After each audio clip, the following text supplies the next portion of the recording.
Hi, so welcome back, everybody. I am super excited today to be here with Jennifer Hong, and she's here representing her co-author as well too, Chance Ringer, and their paper is titled "Revisiting Direct Mail Effectiveness: Balancing Organizational Goals with Consumer Sustainability Concerns." And we're super excited to talk more about that today on the podcast. So thanks so much for being on, Jennifer. Thanks for having me. Of course, yeah. So to start off, because this is a fairly recent article came out earlier this year, could you tell people what it is that you're taking a look at with this article and how you go through and examine that? Yeah, sure. So the starting point for this paper is a bit of a puzzle. We've been hearing for, at least the practitioners were hearing for years that the print is dying, that everything is going digital, and yet direct mail seems to be still everywhere. And it's still more than a third of what companies spend on direct marketing worldwide. And in the States alone, we're talking about $6 billion a year spent in direct mail only.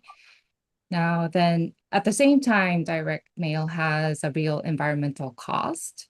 As you can see, the physical mail, paper mail, over 65 billion pieces apparently went out in 2022 alone. And that's something like 100 million trees and about 3.5 million tons of waste a year.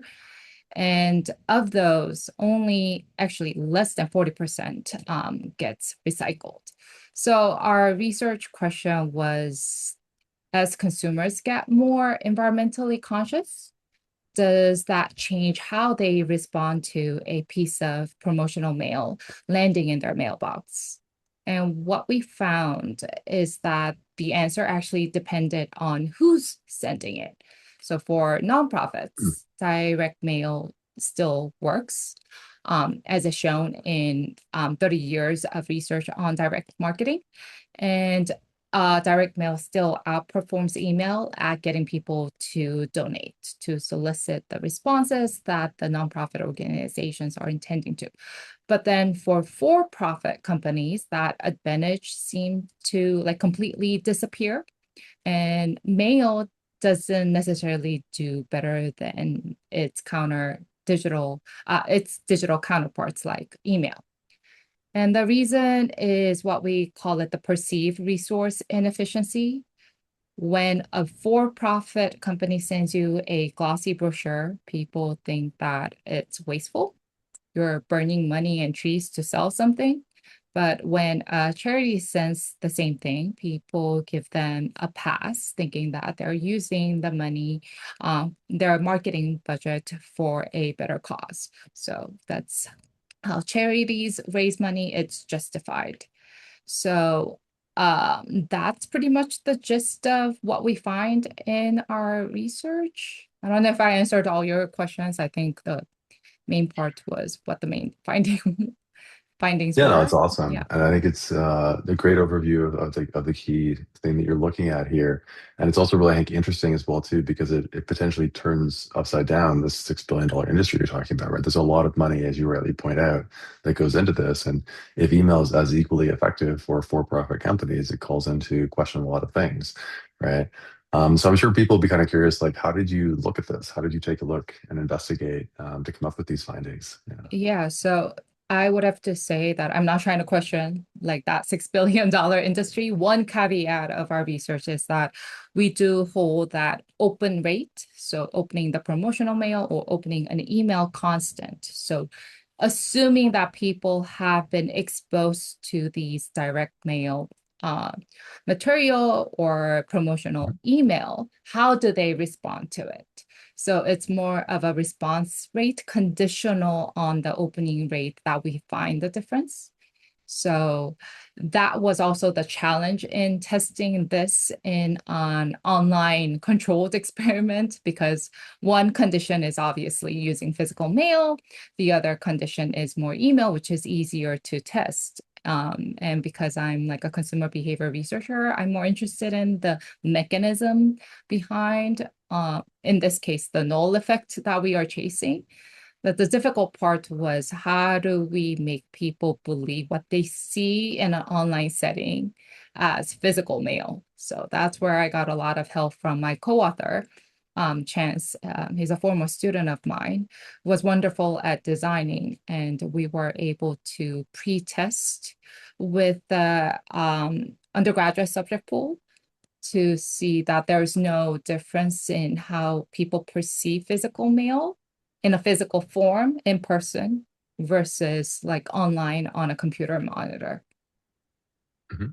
Okay, so in your studies, you had emails people saw, and then I guess it was a photo of physical mail. Is that right? Or Yes, like a brochure that they could like click on and then look into it more. And for the email, exactly the same content, but displayed in an email format. okay, and it's impressive as well too. You have four different studies that you went through and took a look at or did in this article. Yeah, yeah. So the four different organizations as well. And also because we were comparing the nonprofit companies' content to for-profit companies' content too, as well, that like holding, let's say, the context or the domain constant was also a challenge.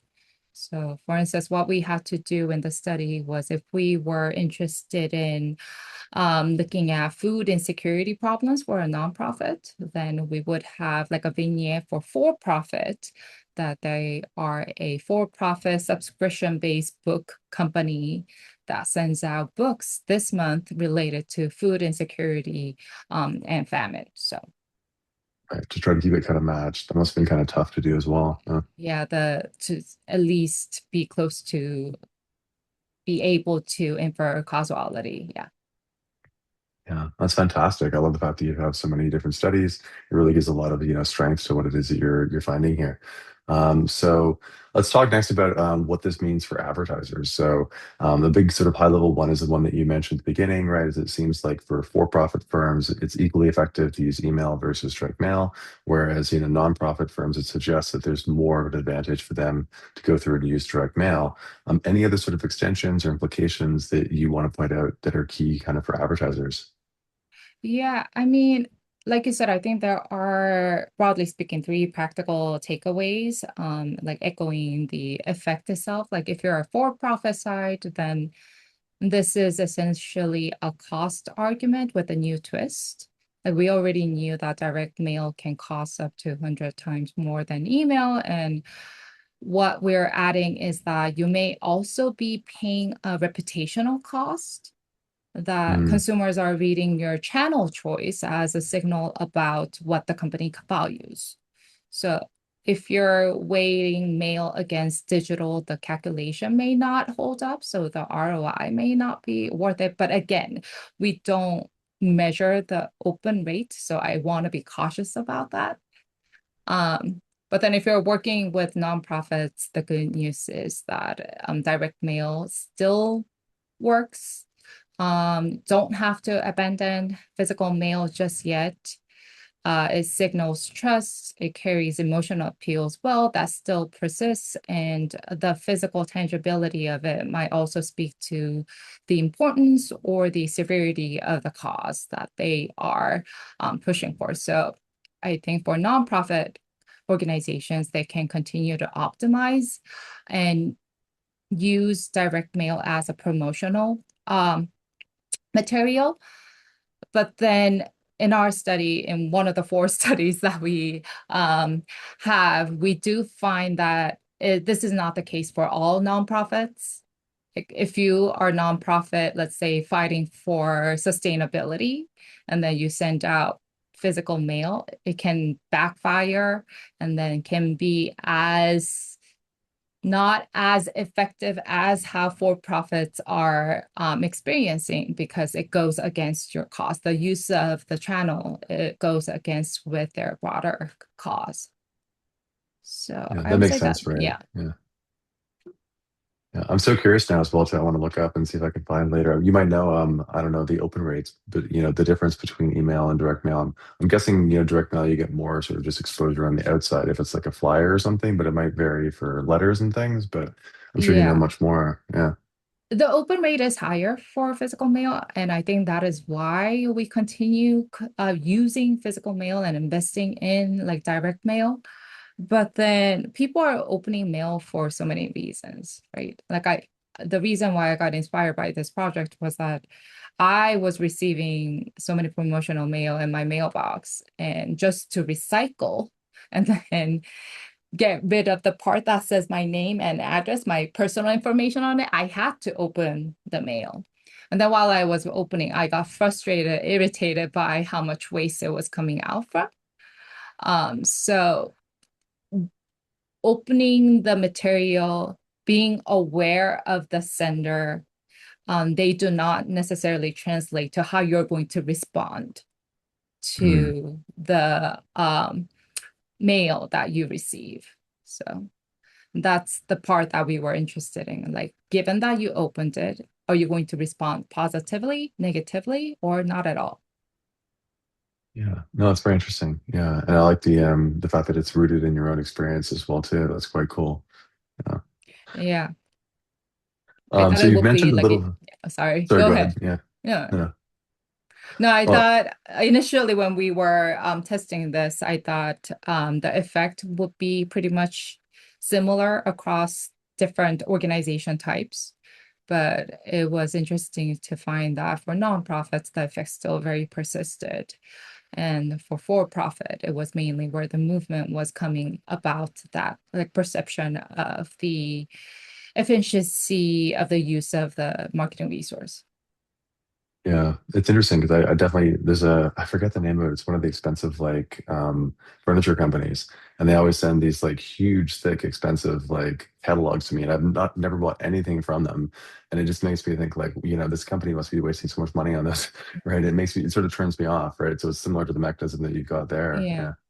sounds like restoration hardware. Yes, that's exactly it. Okay. I got one too. Yeah. Yeah. So I want to transition next to talking about some of the challenges, and you've spoken about a few in terms of the comparability of the different conditions and things like that. But any other sort of challenges that you experienced while you were going through and conducting this study with Chance? Chance was wonderful because he was able to like provide all the visual stimuli that we needed.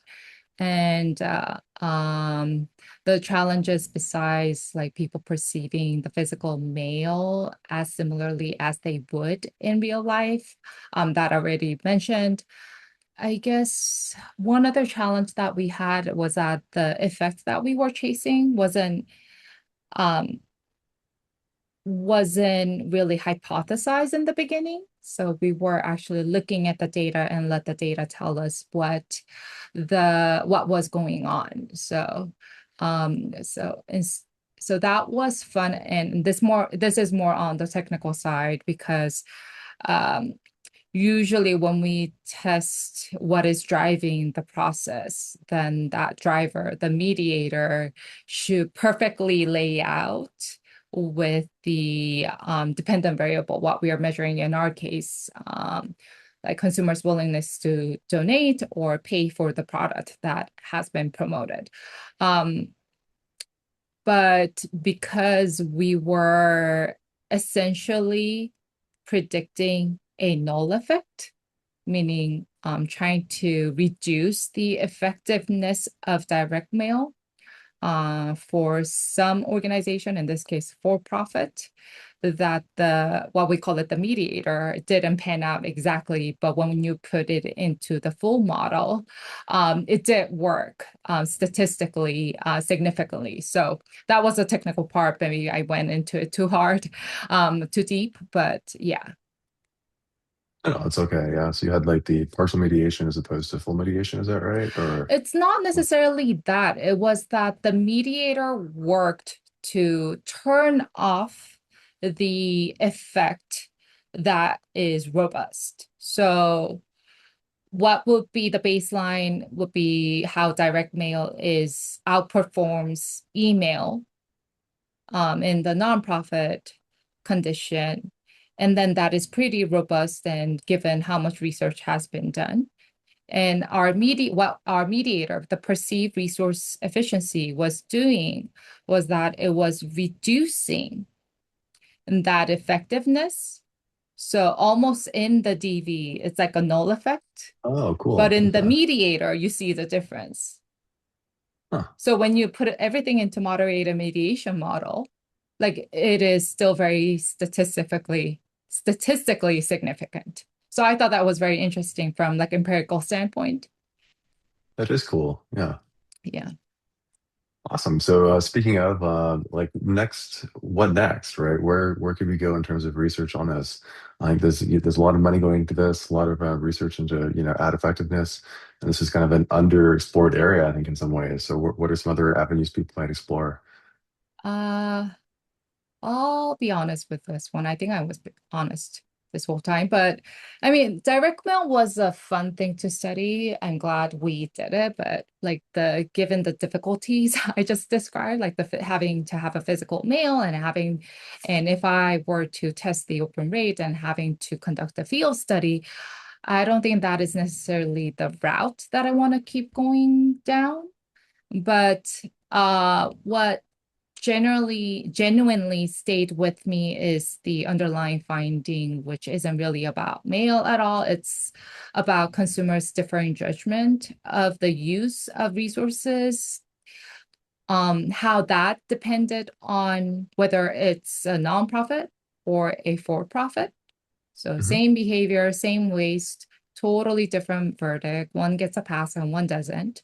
So I might be very impacted by the nowadays buzzword AI. So it will be interesting to see whether the use of AI in advertising or marketing is perceived differently depending on who's using it. Like for a for-profit company, or if they rely on generative AI, let's say at the cost of human workers, are they going to be perceived as like profit maximizing? And is that going to be negatively portrayed and accepted by consumers? Whereas for nonprofit, given the limited resource that they have, consumers might be more forgiving and more tolerant of the use of AI, thinking that they're trying to come out with the best product, best output with the limited resource that they have using AI. So that is kind of the route that I'm interested in. Of course, everything I would have to test it like empirically and see what's going on. That'd be very cool. Yeah. Awesome. Well, thank you so much for coming on and telling us more about your article. And again, for those who are interested, it came out in the March issue of JAR earlier this year, and it's called Revisiting Direct Mail Effectiveness, Balancing Organizational Goals with Consumer Sustainability Concerns. So thank you again, Jennifer. We really appreciate it. Thank you.